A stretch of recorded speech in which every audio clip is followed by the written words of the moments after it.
회개 열매는 무엇인가? 저한테 수도 없이 들었던 회개 열매. 여러분 이렇게 생각하시면 될 것 같아요. 우리 주일에 오전에 예배를 드리잖아요. 주일 오전에 예배 드릴 때는 여러분 이렇게 생각하세요.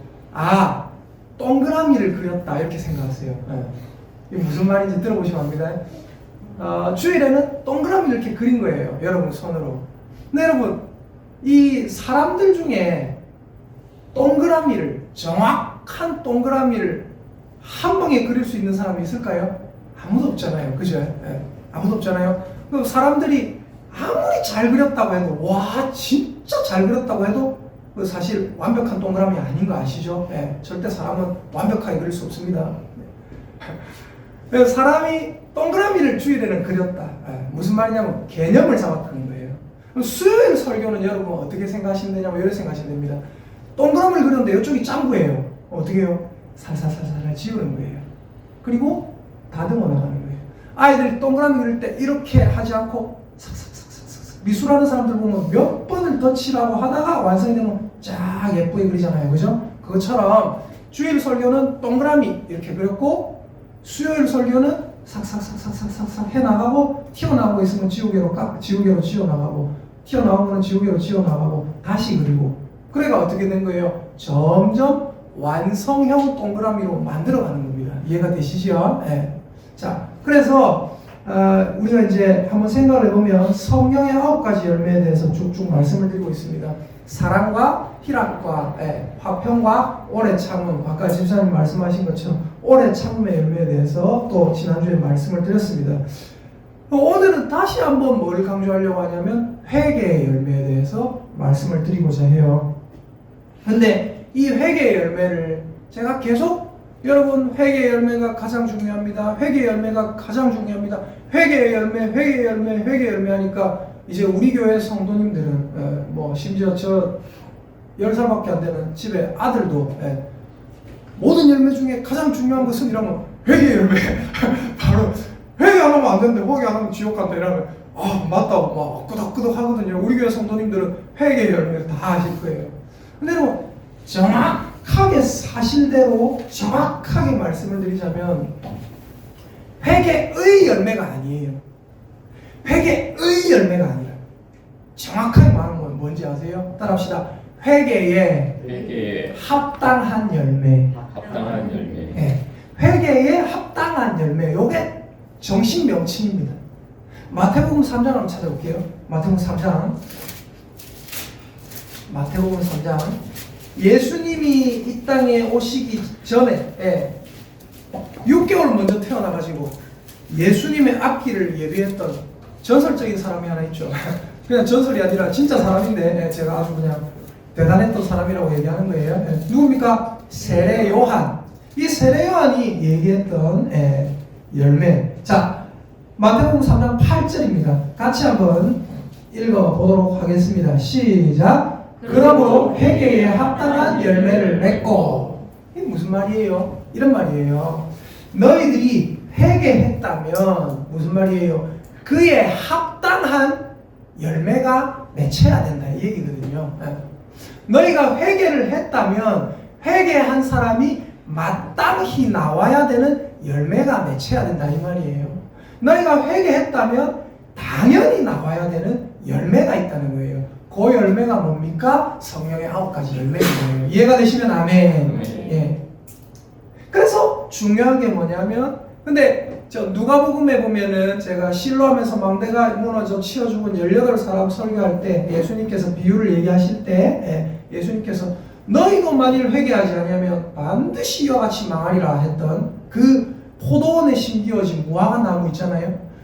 주인이 와가지고 무화과 나무에 열매를 구했는데 얻지 못하는 거예요. 또 와서 구했는데 얻지 못하는 거예요. 저 찍어버려라. 어찌 땅만 버리겠느냐 하니까 포도원지기가 주인이여 금년에도 그대로 두소서. 이후에 만일 열매가 열면 좋거니와 그렇지 않으면 찍어버리소서 할 때 그 열매는 뭐예요? 회개 열매, 회개 열매. 회개하지 않으면 찍어버린다 이거예요. 중요한 게 뭐냐면 우리는 회개의 열매가 반드시 있어야 됩니다. 따라합시다. 회개하지 않으면 죽는다. 않습니다. 한 번 더 따라합니다. 회개하지 않으면 회개하지 않으면 성령의 열매 9가지는 성령의 열매 9가지는 절대로 맺을 수 없습니다. 절대로 맺을 수 없습니다. 아멘입니까? 네. 그래서 성령의 9가지 열매를 맺기 전에 가장 선행돼야 게 뭐예요? 회개. 그래서 회개 열매를 그토록 강조를 드린 거고, 이 회개가 되어야지만 뭐가 되는 거예요? 성령의 9가지 열매가 하나하나 결실을 맺게 되는 겁니다. 근데 중요한 게 이제 우리가 알아야 되는 게 뭐냐면요, 설교라는 것은 한 번 들었으면 그걸 쭉 듣고 조합해서 실천해 나가야 되거든요. 자, 오늘 본문으로 다시 한번 돌아와 보겠습니다. 갈라디아서입니다. 우리가 오늘 갈라디아서를 봤거든요. 자, 오늘 본문은 갈라디아서 5장 16에서 쭉 한번 읽어볼게요. 신약성경 308페이지입니다. 자, 같이 읽어보겠습니다. 16절부터 시작. 내가 이르노니 너희는 성령을 따라 행하라. 그리하면 육체의 욕심을 이루지 아니하리라. 그리고 17절요. 육체의 소욕은 성령을 거스르고 성령은 육체를 거스르나니 이 둘이 서로 대적함으로 너희가 원하는 것을 하지 못하게 하려 함이니라. 아멘. 아멘. 여기서 분명하게 뭐냐면요, 16절 17절 보면 성령과 육체는 어떻다고요? 반대 관계에 있다는 거예요. 반대 관계에. 그 옛날에는 요것 때문에 또 이단이 나왔어요. 어떤 이단이 나왔는지 아세요? 영지주의입니다. 영은 전부 선하고 육은 다 악하다. 그래서 먹는 것도 막 금지하고 운동하는 것도 금지하고 아주 그냥 극단적으로 영적인 것만 다 선하라. 결혼도 할 필요 없다. 육체적인 것이. 그런 이단이 있었어요. 근데 중요한 게 뭐예요? 한 가지 분명한 것은 너무 극단적으로 그렇게 가면 그건 잘못된 거고, 왜냐하면 예수님이 분명히 말씀하시기를 뭐라고 했어요? 하나님께서 지으신 모든 것이 선함에 감사함으로 받으면 버릴 것이 없나니 그랬거든요. 그래서 다 필요한 겁니다. 하나님 만드신 머리카락도 필요한 거고 다 필요한 거예요. 근데 중요한 게 뭐냐면 한 가지 핵심은 성령을 따라 행하면 육체의 욕심을 이루지 아니하리라. 16절. 그리고 17절. 우리 육체의 소욕, 우리 육체의 욕망은 성령을 거스르게 돼 있어요. 반드시. 제가 오늘 아침에 저 우연히 봤거든요. 오늘 아침에 봤어요. 오늘 아침에 보고 제가 마음에 감동이 일어가지고 혼자 화장실에 앉아 울고 있다가 아이고 이거 이래 좋은 건 내 혼자 그거 하면 안 되지. 제가 아내한테 알 거예요. 학교 가기 전에 여보야 유시야 일로 와봐라 해가지고 요거 한번 같이 보자. 보고 가시를 보고 그 다음에 사나이교회 통에 올려가지고 여러분 이거 한번 보십시오. 이게 화평 아니겠습니까? 한 거거든요. 거기 보니까 어때요? 애들 쌍둥이 둘이가 있는데 접시를 줬어요. 부모가. 근데 접시가 이렇게 덮여 있어요. 그릇을 애들이 얼마나 기대하겠어요. 보세요. 여러분 그릇을 쫙 여는데 어때요? 하나는 사탕이 2개가 있고 하나는 사탕이 없어요. 애들 그래도 웃고 있어요. 얘 없는 애도 이러고 있는데 2개 가진 애가 어떻게 합니까? 한 개 들어가 아무 말 없이 줍니다. 둘 다 사탕 들고 좋다고 웃죠. 하나 여쭤볼게요. 육체의 소욕은 어떤 겁니까? 육체의 소욕은 내가 2개가 있으면 어떻게 하는 거예요? 아싸! 나 2배로 달콤해야지. 나 2배로 먹어야지. 그죠? 그게 육체의 소욕이에요. 내 육체의 소욕은, 내 육체의 욕망은 내가 2개 있으면 2개 먹고, 3개 있으면 3개 먹고, 4개 있으면 4개 먹고, 100개 있으면 100개 먹고, 당뇨 걸려가 죽어버려. 그게 육체의 소욕입니다. 육체의 소욕은 뭐라고요? 내 혼자 다 먹고 배 터져 죽자. 그게 육체의 소욕이에요. 근데 어땠어요? 그 애가 뭐 예수님 믿는 애라가 그렇다 그건 모르겠고 애들이기 때문에 때가 덜 타고 순수한 거예요. 어떻게 합니까? 나는 이거 2개 먹고 싶은 마음이 있을 수 있지만 어떻게 해요? 옆에 있는 동생인지 형인지 모르겠지만 옆에 있는 나의 가까운 가족을 생각하는 거예요. 그래서 하나 들어와 하나 주는 겁니다. 그게 뭐예요? 육체의 소욕의 반대되는 행동입니다.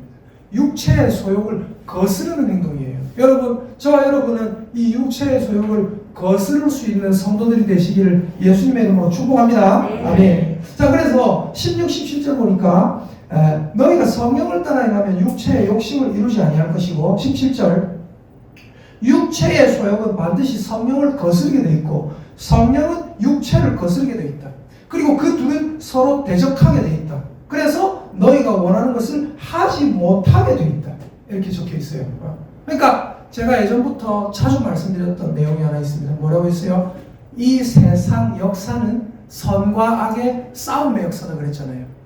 다른 말로 하면 이겁니다. 이 세상 역사는 여러분에게 임하신 성령님과 여러분의 육체의 싸움의 역사입니다. 전쟁에서 저 사람들 거 다 뺏어버려야지 라는 게 우리 육체의 소욕이에요. 그러나 아이고 나눠서 함께 잘 살자 하는 건 뭐예요? 성령님께서 주신 화평의 열매의 역사인 겁니다. 자, 그래서 중요한 게 뭐냐면 18절 보세요. 너희가 만일 성령의 인도하시는 바가 되면 어떻게 된댔습니까? 율법 아래에 있지 아니하리라. 여러분, 우리는요 율법 아래에 있으면 구원을 못 받습니다. 율법의 조항 아래에 딱 사로잡히면 구원을 못 받아요. 왜요? 하나님의 율법을 다 지킬 수 있는 사람은 아무도 없다고 말씀드렸죠. 그럼 우리는 어떻게 해야 돼요? 성령을 따라 행해서 성령님이 인도하시는 바가 돼야 돼요. 성령님이 인도하시는 바대로 살아갈 때 어떻게 된다고요? 율법 아래에 있지 아니하고 율법을 벗어나게 될 것이다. 우리 옆에 있는 분들에게 축복의 인사 한번 하겠습니다. 성령님의 인도를 따라 행하여 율법을 벗어납시다. 시작. 성령님의 인도를 따라 행하여 율법을 벗어납시다. 아멘. 율법을 벗어납시다. 그렇다고 십계명도 없는 삶을 살라는 게 아니라 이 말씀에 의하면 성령님의 인도하심을 따르면 어떻게 된다는 거예요? 율법 아래에 있지 않을 거라는 거예요. 자, 여러분 절대로 율법 아래에 있지 말기를 예수님의 이름으로 축복합니다. 자, 그래서 19절 육체의 일은 어떤 것인가 나옵니다. 육체의 일은 분명하다. 뭐라고 합니까? 음행과 더러운 것과 호색과 호색한 사람들, 음행하는 사람들, 더러운 걸 즐겨하는 사람들, 마약 자기에게 주사하는 사람들. 왜 그렇습니까? 육체의 소욕을 따라 행하기 때문에 아직 성령님의 지배를 못 받았기 때문에 그렇게 되는 거예요. 자, 그리고 계속해서 봅니다. 20절 우상 숭배와 주술과 원수 맺는 것과 분쟁과 시기와 분냄과 당 짓는 것과 분열함과 이단과 이런 사람들 왜 그렇습니까? 다 똑같습니다. 육체의 소욕을 따라가다 보니까 우상숭배예요. 성경에 뭐라고 했어요? 탐심은 곧 우상숭배니라 그랬죠. 우상숭배가 곧 탐심이에요. 탐하기 때문에 우상숭배하는 거예요.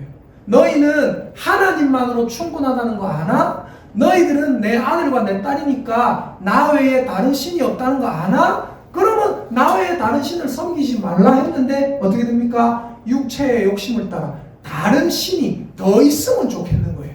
이해되십니까? 뭐예요? 탐심이에요. 그래서 탐심은 우상숭배니라. 나 외에 다른 신을 섬기지 말라. 십계명 첫 번째가 나 외에 다른 신을 섬기지 말라고요. 십계명 마지막이 뭡니까? 마지막이 뭐예요? 탐하지 말라는 거예요. 처음과 끝이 맞닿아 있습니다. 탐심은 우상숭배니라. 뭐 때문에 탐합니까? 육체의 소욕 때문이에요. 자, 그리고 계속해서 주술 왜 합니까? 무당 굿 왜 합니까? 육체의 소욕을 이루기 위해서 주술합니다. 계속해서 원수 맺는 것 왜 원수 맺습니까? 육체의 소욕 때문에 원수 맺습니다. 왜 분쟁합니까? 육체의 소욕 때문에. 왜 시기합니까? 육체의 소욕 때문에. 왜 분냅니까? 육체의 소욕 때문에. 저도 한 번씩 아들에게 최대한 저 화 잘 안 내는 사람이거든요. 아들에게 진짜 저 봐주고 하는데 화낼 때가 있어요. 제가 화내는 건 딱 보통 두 가지입니다. 짜증내거나 울거나 쓸데없이 울거나 쓸데없이 짜증낼 때. 근데 가끔씩 별거 아닐 때 제가 뭐라 할 때가 있더라고요. 왜 뭐라 하는지 아세요? 애한테는 그래 얘기합니다. 니 잘되라고 온 거란다 자스야. 근데 나중에 가만 생각해보면 지 잘되라고 뭐란 게 아니라 제 육체의 소욕, 저의 욕심 때문에 뭐라 한 경우가 꼬아보니까 제법 있더라고요. 그럼 나중에 또 괜히 또 짜내가지고 잘 놀고 있는데 일로 와보니까 또 한번 아우나주고 하거든요. 아이고 내 때문에 괜히 별거 아니는데 그래 한번 또 혼났네 싶어가지고. 여러분 뭐 때문에 이렇게 분냅니까? 육체의 소욕 때문에. 당 짓는 거 왜 당 짓고 서로 싸우고? 육체의 소욕 때문에. 분열 뭐 때문에? 육체의 소욕 때문에. 이단 뭐 때문에 생깁니까? 육체의 소욕으로 자기를 예수 그리스도라고 나한테 충성해라 하니까 이단이 생기는 거예요. 계속해서 봅니다. 21절 투기, 시기 질투 뭐 때문에요? 육체의 소욕 때문에. 술 취하는 거 뭐 때문에요? 술 먹고 아이고 뭐 먹고 죽자. 세상 뭐 있노? 육체의 소욕. 방탕도 마찬가지입니다. 육체의 소욕 때문에 게을러지는 거예요. 자, 그래서 또 그와 같은 더러운 것들 모두가 육체의 소욕이다. 그래서 21절에 보니까 전에 너희에게 경계한 것 같이 경계하노니 한 번 더 경계한다. 한 번 더 경계하노니 이런 일을 하는 자들은 어떻다고요? 하나님의 나라를 유업으로 받는다 못 받는다? 유업으로 못 받는다는 겁니다. 여러분 우리가 예수님 믿으면서 절대 하지 말아야 될 착각이 있어요. 그게 뭔지 아세요? 따라합시다. 구원받기는 참 쉽다. 참 쉽다. 그거 어마어마한 착각입니다. 어떤 사람이 구원받느냐? 구원받기가 참 어렵습니다. 하나님 하면서 하나님의 성품을 날마다 믿고 하나님 그래도 나를 구원하여 주시는 줄 믿습니다. 하나님의 성품 때문에 내가 구원받는 걸 알고 나의 어떠함 때문에 구원받는 게 아니라는 걸 철저히 깨닫고 날마다 내 죄 때문에 아파하고 안타까워하고 하나님 그런 사람이 구원을 받습니다. 구원받기 참 쉽다? 아니에요. 굉장히 어렵다고 예수님이 말씀하셨어요. 좁은 문은 찾는 자가 적다. 그리고 찾는 자가 적기 생명으로 인도하는 문은 찾는 자가 적다. 무슨 말이에요? 구원받기 어렵단 말이에요. 자, 그래서 중요한 건 뭐예요? 이런 자들은 하나님 나라를 유업으로 받지 못한다 했고 22절부터 23절 오직 성령의 열매는 따라합시다. 사랑과 희락과 화평과 오래 참음과 자비와 양선과 충성과 온유와 절제니 이 같은 것을 금지할 법이 없느니라. 시작. 이 같은 것을 금지할 법이 없느니라. 아멘. 그래서 24절에 결론이 뭡니까? 이 성령의 열매의 16절부터 24절의 결론이 뭐예요? 이 성령의 열매의 결론은 16절에도 나와 있고 24절에도 나와 있어요. 뭐예요? 육체의 소욕을 버려라. 17절에도 육체의 소욕을 버려라. 그 육체의 소욕이 어떤 건지 쫙 설명했고 성령은 이런 것이다. 그리고 24절에도 뭐라고 합니까? 함께 읽습니다. 24절 시작. 그리스도 예수의 사람들은 육체와 함께 그 정욕과 탐심을 십자가에 못 박았느니라. 아멘. 아멘. 성령의 열매는 뭡니까? 회개의 열매는 뭡니까? 회개를 정의합시다. 아까 제가 그랬죠. 회개의 열매를 정의해 봅시다. 회개의 열매는 뭡니까? 회개의 열매는 이런 겁니다. 따라합시다. 성령의 지배를 받는 것. 성령의 지배를 받는 것. 그게 회개입니다. 회개했다고 하면서 성령의 지배를 안 받고 있어요. 그럼 회개 안 한 거예요. 미안하지만. 그 16절에 나온 내용이잖아요. 자, 그리고 두 번째로 회개는 뭐냐? 첫 번째 얘기했습니다. 성령의 지배를 받는 게 회개다. 두 번째 얘기했습니다. 두 번째 얘기할게요. 뭐냐? 따라합시다. 정욕과 탐심을 죽이는 것. 정욕과 탐심을 십자가에 못 박아버려라. 예수님 십자가에 못 박혀 죽으실 때 나의 정욕과 탐심도 십자가에 같이 못 박혀 죽었다. 근데 사람들은 어떤지 아세요? 사람들이 이래요. 잘 보세요. 예수님 십자가에 못 박혀 죽으셨어요. 네. 예수님 그때 예수님 십자가에 못 박혀 죽으실 때 제 정욕과 탐심도 십자가에 못 박혀 같이 죽었습니다. 근데 사람들 어떤지 아세요? 예수님 부활하실 때 정욕과 탐심이 같이 부활해버려. 여러분 정욕과 탐심은 다시 부활하면 안 될 줄 믿습니다. 예수님만 부활하셔야지. 내 정욕과 탐심이 예수님과 함께 부활해버려. 그래가지고 하나님 저번에 죽였는데 또 부활하네요. 저번에 죽였는데 또 부활하네요. 저도 마찬가지예요. 하나님 죽이고 한다 했는데 또 부활하네요. 또 부활하네요. 여러분 그것과 날마다 싸워 나가는 게 뭐예요? 바로 신앙생활입니다. 아멘입니까? 아멘. 그 신앙생활을 우리가 바르게 해나가야 될 줄 믿습니다.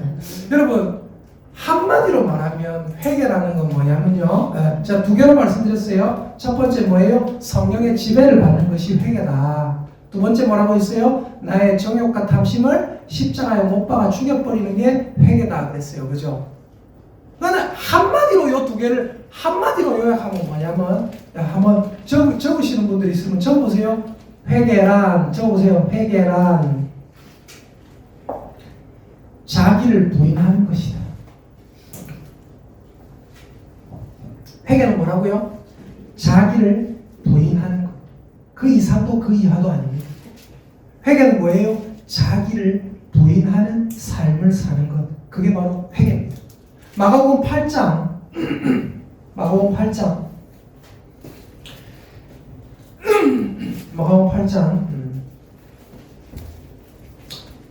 29절부터 34절까지 읽어볼게요. 마가복음 8장 29절부터 34절까지 신약성경 67페이지입니다. 자, 같이 읽어보도록 하겠습니다. 시작. 또 물으시되 너희는 나를 누구라 하느냐? 베드로가 대답하여 이르되 주는 그리스도시니이다 하매 이에 자기 일을 아무에게도 말하지 말라 경고하시고 인자가 많은 고난을 받고 장로들과 대제사장들과 서기관들에게 버림받아 죽임을 당하고 사흘 만에 살아나야 할 것을 비로소 그들에게 가르치시되 드러내놓고 이 말씀을 하시니 베드로가 예수를 붙들고 항변하며, 여기서 베드로가 항변했다는 게 무슨 말이에요? 뭐 대들었다는 얘기가 아니고 주여 그리 마옵소서, 이 일이 결코 주에게 미치지 못하리다. 예수님 왜 죽으려고 합니까? 안 됩니다 이거거든요. 그죠? 그러니까 예수님이 33절 읽어봅시다. 시작. 예수께서 돌이키사 제자들을 보시며 베드로를 꾸짖어 이르시되 사탄아 내 뒤로 물러가라. 내가 하나님의 일을 생각하지 아니하고 도리어 사람의 일을 생각하는도다 하시고 34절 무리와 제자들을 불러 이르시되 누구든지 나를 따라오려거든 자기를 부인하고 자기 십자가를 지고 나를 따를 것이니라. 아멘. 예수님이 베드로에게 하셨던 말씀이 무엇입니까? 예수님이 무리에게 제자들에게 하셨던 말씀이 뭡니까? 이 결론이 뭡니까? 뭐냐? 아무든지 누구든지 나를 따라와서 내 제자가 되려거든 뭐라고요? 자기를 부인하고 그 다음 뭐예요? 자기 십자가를 지고 나를 따를 것이니라. 이 자기 십자가를 지고 나를 따를 것이니라 이러니까 사람들이 뭔 생각을 하냐면 이런 생각을 해요. 십자가를 지라. 십자가는 뭐예요? 무거운 짐이다. 나의 죄악과 나의 안타까운 더러운 것들을 짊어지고 예수님을 따라가야지. 이렇게 생각하는 사람들이 있거든요.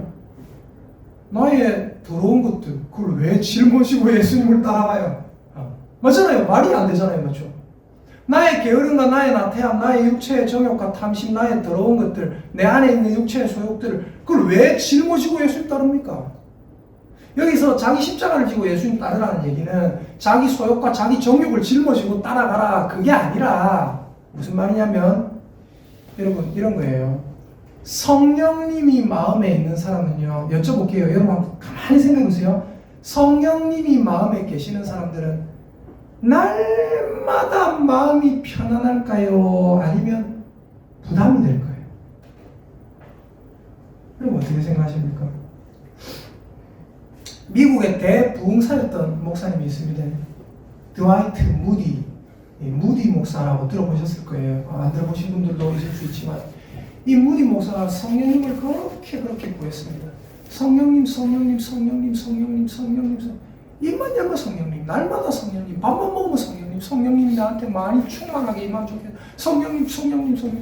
근데 어느 날 그 드와이트 무디 목사님 거기에 일대기에 보면 저 전기에 읽어보면 나옵니다. 어느 날 길을 걷고 있는데 갑자기 성령님이 강하게 자기를 잡는 게 느껴져가지고 와 하는데 완전히 눌렸대요. 완전히 눌려서 잡혀서 하고 있는데 나중에 이 사람이 여러분 성령에 사로잡히면 기분이 되게 좋고 막 오늘은 기분이 좋아 랄랄라 날아갈 것 같죠.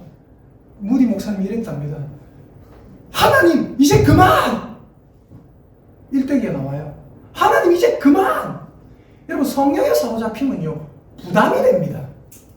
왜요? 내 육체의 소욕과 성령님이 원하시는 건 반대거든요. 완전 반대예요. 그래서 성령님에 사로잡혀 사는 사람은 부담이 많이 돼요.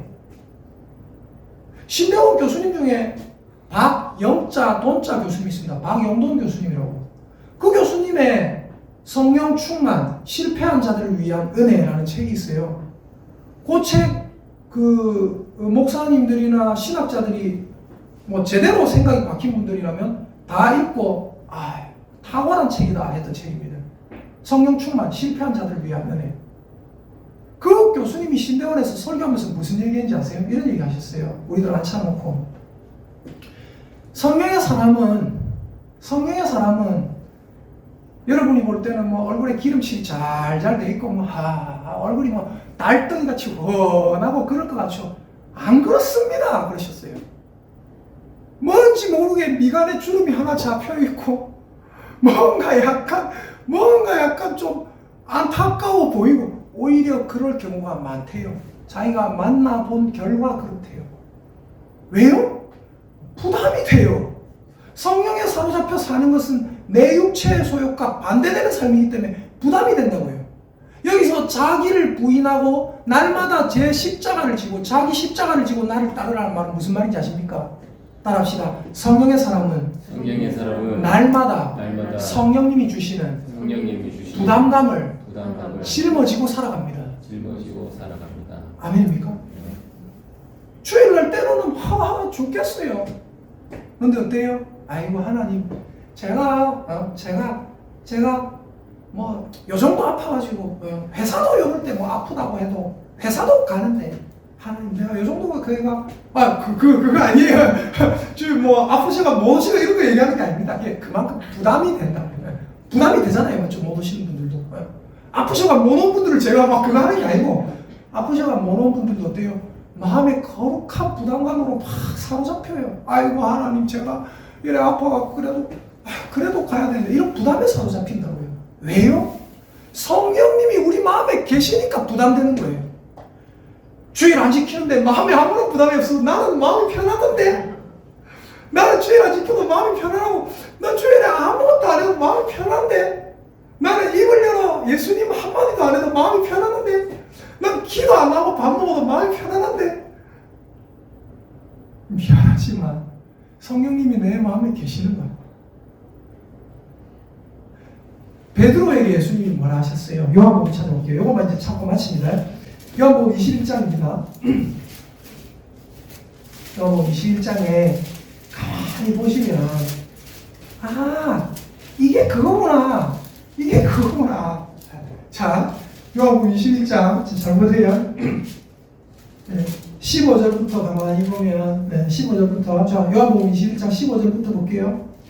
그들이 조반 먹은 후에 예수께서 시몬 베드로에게 이르시되 요한의 아들 시몬아 네가 이 사람들보다 나를 더 사랑하느냐 하시니 주님 그러하나이다 하니까 예수님이 내 어린 양을 먹이라. 또 두 번째 내 양을 치라. 16절에도 너 나를 사랑하느냐? 맞습니다 예수님. 주님이 아십니다. 내 양을 치라. 세 번째 또 물어보십니다. 요한의 아들 시몬아 네가 나를 사랑하느냐 하시니 주께서 세 번째 네가 나를 사랑하느냐 하심으로 베드로가 근심하게 이르되 왜 근심했을까요? 자기가 예수님 세 번 부인했거든요.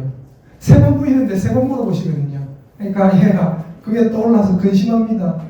주님 모든 것을 아시오매 내가 주님을 사랑하는 줄 주님께서 아실 겁니다. 아십니다. 예수께서 이르시되 내 양을 먹이라 하시면서 18절입니다. 함께 읽겠습니다. 18절 19절 시작. 내가 진실로 내게 이르노니 내가 젊어서는 스스로 뛰뛰고 원하는 곳으로 다녔거니와 늙어서는 네 팔을 벌리니 남이 내게 뛰뛰고 원하지 아니하는 곳으로 데려가리라. 이 말씀을 하시면 베드로가 어떠한 중으로 하나님께 영광을 돌릴 것을 가리키심이로라.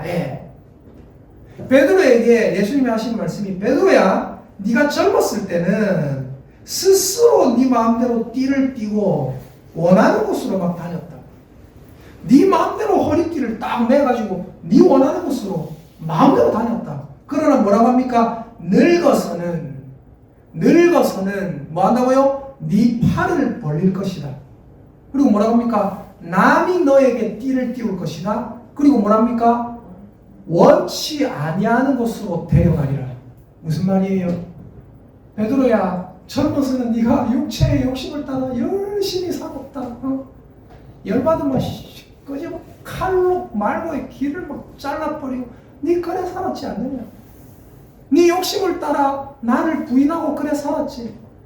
네 욕심을 따라 혈기왕성한 삶을 살았지. 그러나 늙어서는 무슨 말이에요? 이제 시간이 지날 것인데 너는 네 팔을 벌리게 될 것이다. 그리고 어떻게 한다고요? 남이 너에게 띠를 띄울 것이다. 이 남이 누굽니까? 성령님이에요. 너는 이제부터 성령님이 너한테 띠를 띄울 것이고 네가 원치 않지만 너는 성령님에게 잡혀서 질질 끌려가는 삶을 살게 될 것이다. 여러분, 성령님에게 매여서 끌려가는 삶을 살 수 있는 저와 여러분 되시기를 예수님의 이름으로 축복합니다. 네. 근데 그 삶은 어렵고 그 삶은 부담스럽습니다. 그러나 중요한 게 뭐예요? 중요한 게 뭐냐? 그게 예수님이 원하는 삶이고, 예수님이 분명히 말씀하시길 나를 믿는 자, 나를 누구든지 따라오려거든 자기를 부인하고, 무슨 말이에요? 육체의 욕심을 없애고 성령에 사로잡혀서 날마다 자기 십자가를 지고, 즉 성령님이 주시는 부담감을 짊어지고 나를 한 걸음 한 걸음 따라오는 자, 그런 자들이 바로 나의 진정한 제자들이고 나의 진정한 자녀들이다 이 말이에요. 여러분, 성령님이 우리를 띠띠우게 만들 수 있기를, 내 팔을 벌리고 성령님을 받아들일 수 있기를 예수님의 이름으로 축복합니다. 네. 그리고 성령님이 끌고 가는 대로 가는 거 부담스럽습니다. 다시 말씀드리지만, 그러나 거기에 복종할 수 있는 저와 여러분 되시기를 예수님의 이름으로 축복합니다. 네. 우리 옆에 있는 분들에게 축복 인사입니다. 안 좋은 인사 아니에요. 축복 인사입니다. 집사님은 하나님께 코 깼습니다. 시작. 집사님은 하나님께 코 깼습니다. 아멘. 코 깨면 어떻게 되는 거예요? 끌려가는 거예요.